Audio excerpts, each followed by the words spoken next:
আসসালামু আলাইকুম। ঘুম থেকে ওঠার পরে দেখি আম্মা সব রান্না করেছে, বক্সে দিবে। আজ আমি ঢাকায় চলে যাচ্ছি। যার যার গাড়ি এসেছে, আমার ছেলে মেয়ে বসে পড়েছে। আমার ফ্যামিলির সবার মন খারাপ, সবাই আমার সঙ্গে যাচ্ছে।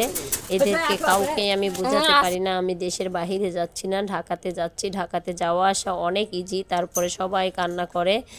আমাকে বিদায় দেওয়ার সময় প্রচণ্ড কান্না করে। আমিও নিজেকে সামলাতে পারি না। আমার দেবর এসেছে রেল স্টেশন উঠাই দিতে। আমার ফ্যামিলির সবাই, আমার ছেলে মেয়ে সবার মন খারাপ। আসলে বাবা মাকে ছেড়ে যাওয়া অনেক কষ্ট, এটা মেনে নিতেই হবে, কিচ্ছু করার নাই। আমার ট্রেনটা চলে এসেছে, আমি এখন ট্রেনে বসবো।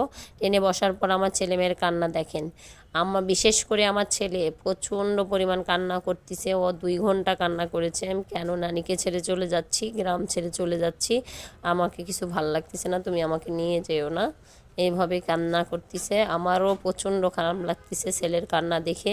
আমরা ঢাকায় চলে এসেছি, ট্রেনে আর ভিডিও করি নাই। প্রচণ্ড এই যে আমার ভাই আর আমার হাজবেন্ড আমাকে ওয়েলকাম হিসাবে সবাইকে 1 টাকা ক্যান দিয়েছে। আব্বা মিষ্টি পাঠাইছিল, মিষ্টি সন্দেশ সব গুঁড়ো গুঁড়ো হয়ে গিয়েছে। আর বাসাটা মোটামুটি ক্লিন করছে, বিছানা টিছানা আর সব শোপিস টুপিস ধুইতে হবে। আম্মা অনেক রান্না করে দিয়েছিল। আমি কিছুটা খাবার গরম করে রাতের খাবারটা শেষ করে নিয়ে আমরা 12টার সময়